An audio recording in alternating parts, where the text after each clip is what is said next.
Olá, caríssimos alunos. Hoje nós iremos falar sobre força magnética. O que seria essa força magnética? Ela é uma força gerada por materiais magnéticos. Exemplo, um ímã, um eletroímã.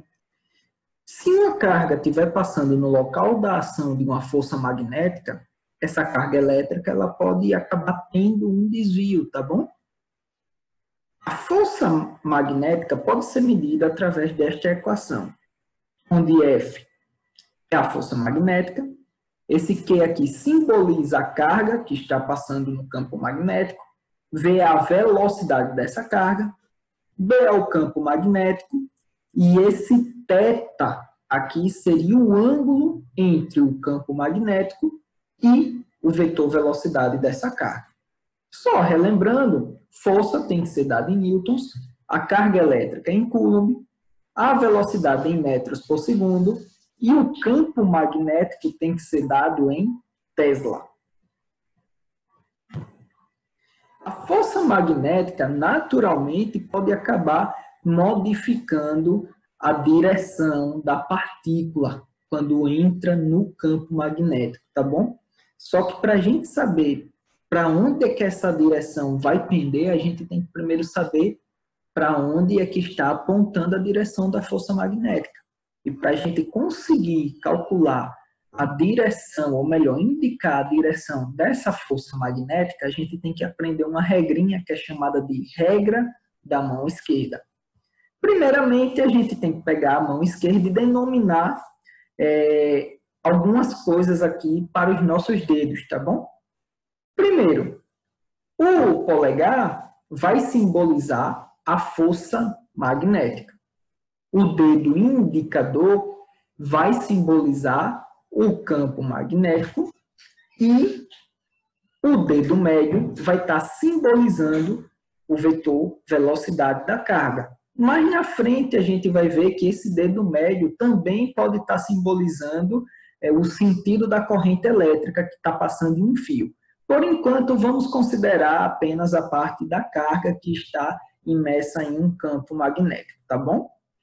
Veja só, essa regra, ela serve exclusivamente para a carga positiva, não para a negativa. Como assim, professor? Toda vez que o polegar aqui estiver apontando para um local, esse é o local da força magnética, quando a carga que estava imersa no campo magnético era positiva. Ora, então quer dizer que se a carga for negativa, essa regra não serve? Calma, não é bem assim também. A regra serve.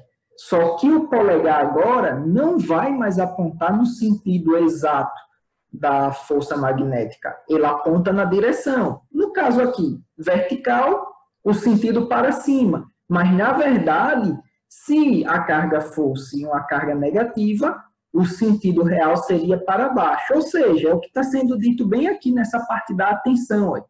Caso a carga seja negativa, o sentido da força elétrica será oposto ao do polegar. Ou seja, se a carga for positiva e no final o meu dedo estiver apontando assim para cima, direção da força magnética, vertical, sentido para cima. Se a carga for negativa e no final meu dedo estiver aqui apontando para cima, direção da força magnética vertical, sentido para baixo. A gente troca o sentido, coloca o sentido oposto nesse caso, tá bom? Vamos ver alguns exemplos que estão aqui embaixo. Primeira coisa, como é que a gente vai fazer para tentar encontrar essa direção e esse sentido, tá bom? A gente aponta o dedo indicador, depois o dedo médio, e após ter apontado esses primeiros para suas devidas grandezas, só é levantar o polegar e você encontra a direção e o sentido da força magnética, tá bom? Algo bem importante a ser dito. A força magnética sempre forma um ângulo de 90 graus com o campo e com a velocidade da carga, tá bom? Então, a gente sempre vai acabar tendo essa imagem aqui. Vamos lá agora. Para a letra A aqui, para a gente começar. Veja que na letra A, ele está mostrando um campo vertical para cima nenhuma velocidade para a direita. Só é a gente colocando os dedos nesse sentido. Quem é que simboliza o campo? O indicador. Então, coloca aqui, ó, como na figura. Indicador apontando para cima. Quem é que simboliza a velocidade? O dedo médio. Coloca aqui como na figura. Dedo médio apontando para a direita. Agora só é fazer o quê? Levantar o seu polegar. Você vai ver que ele está apontando para você. No caso, se você tiver aí no seu notebook, no seu celular, ele vai estar apontando para fora da tela do notebook, para fora da tela do seu celular, que é justamente o que está sendo mostrado aqui. Lembrança, essa carga é uma carga positiva. Então, o sentido dado pelo polegar é o sentido exato. Se fosse uma carga negativa, ia ser o sentido oposto, tá bom? Não esqueça disso de forma alguma. Letra B agora. Veja que a gente vai ter um campo magnético apontando para a direita. Só é pegar o dedo indicador, não é isso? Que é o dedo que aponta no sentido e na direção do campo magnético, e colocar ele, então, horizontal para a direita. Porém, olha, a velocidade da carga agora está saindo da tela do seu notebook, saindo da tela do seu celular, tá bom? Então, coloca aí o dedo saindo da tela, no caso do notebook ou do celular. Agora, só é você pegar aqui e levantar o seu dedo. Levantou o polegar, para onde é que ele está apontando? Justamente como está mostrado aqui na figura. Direção vertical e para cima. Porém, a carga aqui tem sinal negativo. O que é que significa, então? Que a força magnética tem direção vertical sim, mas o sentido dela, na verdade, é para baixo, que é justamente o que está sendo mostrado aqui na figura. Terceiro exemplo, letra C. Ora, agora o campo magnético está entrando na tela do seu celular, na tela do seu notebook. Então, coloca aí indicador apontando para dentro, tá bom, da tela. E a velocidade está para a direita. Coloca aí o dedo médio para a direita. Só é fazer o que agora? Para finalizar, levantar o polegar. Levantou o polegar, a gente vai ver que ele está na direção vertical, apontando para cima. Porém, novamente, essa carga é negativa. Então, o sentido real da força magnética é o sentido oposto, ou seja, para baixo, que é justamente o que está sendo mostrado aqui nessa figura. Agora a gente vai ter alguns casos especiais, tá bom? A gente viu que essa força magnética depende do ângulo entre o campo magnético e a velocidade da carga. Se o ângulo entre esses dois vetores for igual a 0 ou a 180 graus, a força magnética é uma força nula. É justamente o que está sendo mostrado aqui. Veja, se o ângulo for 0, por exemplo, seno de 0, 0. 0 vezes o campo, vezes velocidade, vezes carga, continua dando 0. Então, a força acaba sendo nula. Ou seja, a gente chega à conclusão que quando a carga elétrica ela é lançada paralelamente às linhas de indução magnética do campo, a gente tem uma força magnética nula. Ou seja, a ação dessa força aqui é 0. Mas se agora essa carga for lançada perpendicularmente, tá bom? A essa linha de indução magnética do campo magnético, o que é que vai acontecer? Bom, já que é perpendicular, o ângulo é 90 graus. Coloca aqui, então. O seno vai ser o seno de 90. E a gente sabe que, nesse caso, o seno de 90 graus equivale a 1.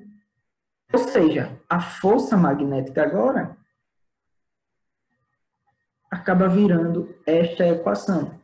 E veja que toda vez que a gente vai acompanhando a carga, assim que ela entra com um ângulo de 90 graus em relação ao campo, a gente vai vendo que ela sempre vai ficar fazendo um círculo. Pode pegar e fazer a regra da mão esquerda em todos os pontos. Se você fizer exatamente nesse ponto aqui, você vai ver que a força magnética vai estar apontando para cá. Por isso que ela começa a baixar. Quando chegar nesse ponto, ela vai estar apontando para cá. Por isso que ela começa a ir agora para a direita. Quando chega aqui, ela vai estar apontando para cima, por isso que ela começa a subir. E ela fica fazendo, então, esse movimento circular. E movimento circular uniforme, porque a força magnética tem a capacidade de modificar a direção, tá bom, da velocidade dessa partícula, mas não modifica o módulo. Ou seja, o valor não é modificado. O movimento fica sempre uniforme. Nesse caso aqui é um movimento circular uniforme. Bom, se o movimento é circular e uniforme, a gente pode conseguir calcular o raio que essa partícula vai fazer, não é isso? Então, se eu for calcular agora o raio da trajetória circular dessa partícula, eu posso dizer que, naquele caso, a força resultante, se isso daqui é um movimento circular, é a força resultante centrípeta. E quem é a força que está agindo aí nesse caso? É a magnética. Então, a força resultante centrípeta é igual à força magnética. Ou vice-versa. A força magnética é igual à força resultante centrípeta.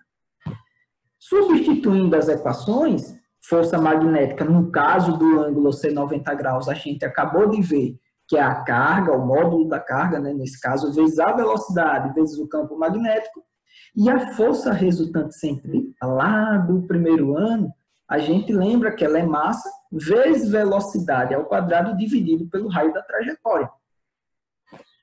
Nesse caso, isolando o R, a gente consegue calcular o raio dessa trajetória, tá bom? Pessoal, partezinha bem importante, porque caiu uma questão no Enem da edição passada, tá bom? Que precisou disso aqui. Então, precisava saber como era que se provava essa equação. Então, bem importante vocês darem uma olhadinha com cuidado nisso aqui, tá bom? Como é que se faz esse passo a passo. E se eu quiser medir o período? Bom, é um movimento circular, ele fica se repetindo, então, né? E o tempo de repetição é justamente o período. Se eu quiser calcular o período dessa carga, tá bom? Como é que eu posso calcular? Bom, a gente sabe que no movimento circular, a velocidade pode ser medida como 2πr dividido pelo período. Ora, o R é justamente o raio, a gente já tem, tá aqui. O que é que eu vou fazer então? Vou isolar o período. Isolou o período, a equação fica assim. Agora, só é substituir o raio. Substituir o raio, veja que a gente acabou ficando com a velocidade aqui no numerador e outra aqui no denominador. Corta, né? Isso. Cortou as duas, a gente encontra a equação do período. Bom, mas se o ângulo não for 0, não for 180 e não for 90, que foram os casos especiais que a gente viu até agora, o movimento sempre vai ser um movimento que a gente chama de movimento helicoidal e uniforme, porque a velocidade não vai estar variando, tá bom? Vai estar mudando o quê? A direção dessa velocidade, mas o módulo dela não. Então, veja só, o movimento helicoidal é simbolizado por este formato aqui. Veja que é um movimento um pouco diferente do que estamos acostumados a ver.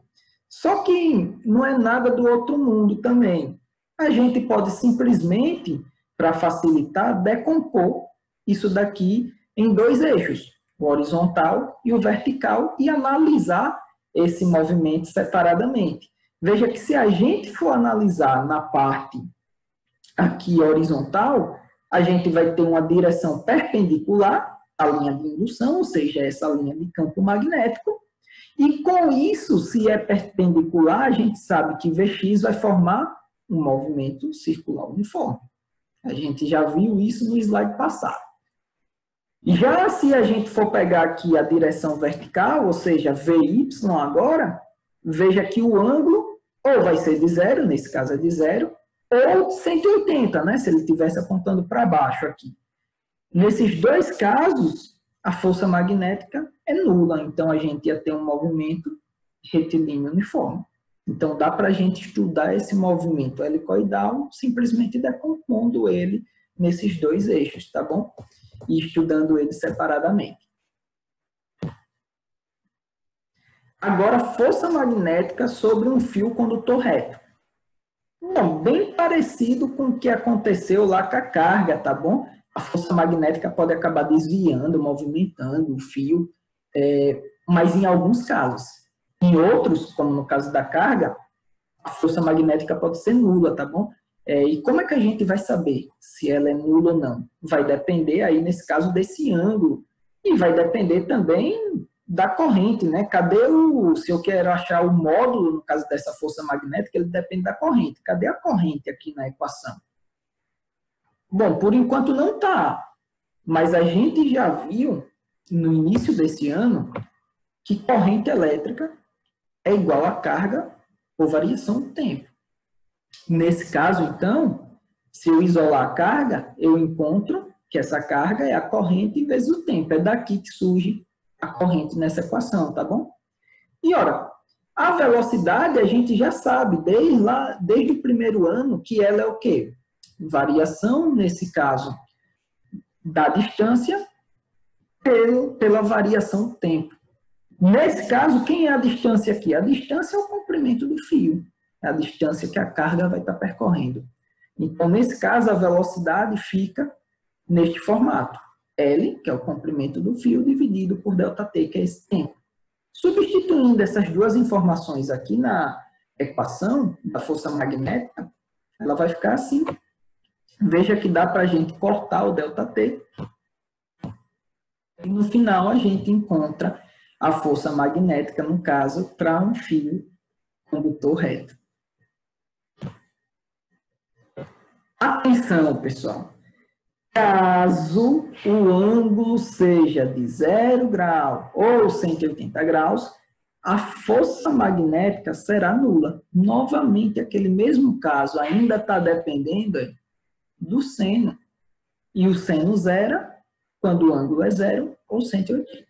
Então, se for 0 ou 180, a força magnética aqui é nula. Bom, pessoal, por hoje é só.